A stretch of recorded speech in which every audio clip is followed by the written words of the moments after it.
लगभग 5 दशक के बाद जो गृह मंत्रालय मुख्यमंत्री के पास रहता था, वह गृह मंत्रालय किसी और को दिया गया है। आपको बता दें कि जो नीतीश कुमार हमेशा गृह मंत्रालय अपने पास रखते थे, वह गृह मंत्रालय अब सम्राट चौधरी संभालेंगे। ऐसे में गृह मंत्रालय का क्या क्या पावर होता है, इस बारे में आगे हम आपको सब कुछ विस्तार से बताएंगे। लेकिन उससे पहले नमस्कार, मेरा नाम विष्णु है और आप देख रहे हैं जनता जंक्शन।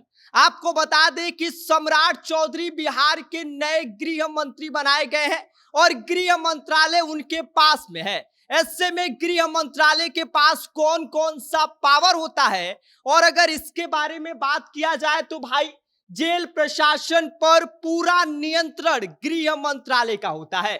जेल की सुरक्षा की जिम्मेदारी हो, चाहे कैदियों की कैटेगरी की बात हो, सब कुछ अब सम्राट चौधरी तय करेंगे। इसके साथ ही आपको बता दें कि वीआईपी सुरक्षा चाहे जेड प्लस हो, चाहे जेड हो, चाहे वाई या वाई प्लस हो, उसकी मंजूरी अब कोई नीतीश कुमार नहीं बल्कि सम्राट चौधरी देंगे। आपको बता दें कि किस नेता या अधिकारी को कितनी सुरक्षा मिलेगी, इस पर गृह मंत्री जो है वो अपना अंतिम आदेश देंगे। यानी कि अगर किसी को वाई प्लस या जेड प्लस सिक्योरिटी लेनी है तो उसके लिए सम्राट चौधरी से परमिशन लेनी पड़ेगी। इसके साथ ही आपको बता दें कि इंटेलिजेंस ब्यूरो का नियंत्रण गृह मंत्रालय के पास होता है।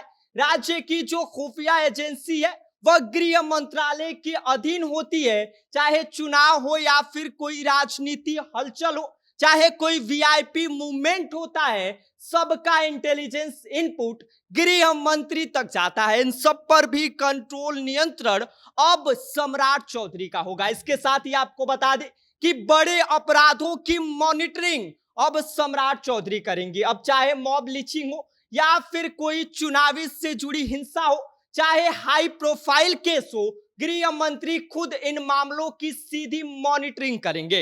इसके साथ ही आपको बता दें कि धार्मिक या बड़े सामाजिक आयोजनों में सुरक्षा का प्रबंधन अब गृह मंत्रालय जो होता है वही परमिशन देता है। तो इसके लिए भी अब सम्राट चौधरी से परमिशन लेनी पड़ेगी। तो सम्राट चौधरी के पास गृह मंत्रालय आने से जो उनका पावर है वो और ज्यादा बढ़ गया है, क्योंकि यह गृह मंत्रालय अभी तक नीतीश कुमार के पास था, लेकिन 20 साल बाद नीतीश कुमार ने अपना गृह मंत्रालय छोड़ दिया है। और आपको बता दें कि चाहे छठ पूजा हो, चाहे कांवड़ यात्रा हो, बकरीद पूजा, क्राउन कंट्रोल, इन सब की सुरक्षा प्लानिंग गृह मंत्रालय के दफ्तर में होगी और सम्राट चौधरी इस पर अंतिम फैसला देंगे। इसके साथ ही आपको बता दें कि कानून बनाने और संशोधन प्रस्ताव तैयार करवाना हो तो इसके लिए भी गृह मंत्री की परमिशन की आवश्यकता होती है। चाहे पुलिस एक्ट हो, जेल मैनुअल हो, चाहे कोई नियंत्रण कानून हो या फिर माफिया की संपत्ति जब्ती कानून, इन सब पर गृह मंत्री के नेतृत्व में मसौदा तैयार किया जाता है।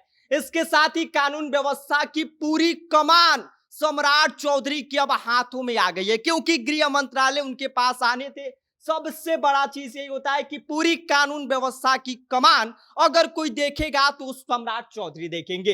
पूरा पुलिस विभाग, चाहे डीजीपी हो, एडीजी हो, चाहे आईजी, एसपी, डीएसपी, कोई भी हो, सीधे गृह मंत्रालय को रिपोर्ट करेंगे। इसके साथ ही आपको बता दें, चाहे कोई भी बड़ा केस हो, कोई भी बड़ा भीड़ नियंत्रण से जुड़ा केस हो, चाहे महत्वपूर्ण गिरफ्तारियों से जुड़ा कोई भी निर्णय होगा, तो उसका अंतिम फैसला गृह मंत्री के हाथों में होता है। और अब सम्राट चौधरी के हाथों में वो ताकत आ गई है। इसके साथ ही आपको बता दें कि नक्सल या फिर ऑर्गेनाइज क्राइम और गैंगस्टर पर कार्यवाही का संचालन और कार्यवाही करने का आदेश भी अंतिम सम्राट चौधरी देंगे। आपको बता दें कि जो भी नक्सल प्रभावित जिले की नीति है, operation green Hunt, search operation जैसी गतिविधियां गृह मंत्री की मंजूरी से चलती है। बड़े गैंग्स पर सीआईडी, एसटीएफ या फिर एसओजी लगाने का फैसला भी गृह मंत्री करता है। यानी कि पुलिस विभाग से लेकर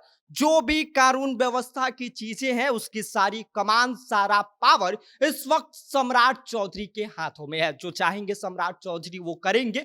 लॉ एंड ऑर्डर की पूरी जिम्मेदारी अब सम्राट चौधरी के हाथों में है। ऐसे में यह भी कहा जा रहा है कि भाई जो यूपी में योगी बाबा अपना मॉडल लागू किए हैं, जीरो टॉलरेंस नीति के साथ साथ जो कार्यवाही यूपी के अंदर की जा रही है वो कार्यवाही अब यहां पर भी सम्राट चौधरी के द्वारा की जाएगी। योगी मॉडल को अब बिहार में भी लागू किया जा सकता है। बाकी इस पूरी खबर पर आपका क्या कहना है, आप क्या सोचते हैं, आप हमें कमेंट कर सकते हैं। आप देख रहे हैं जनता जंक्शन, मेरा नाम विष्णु है।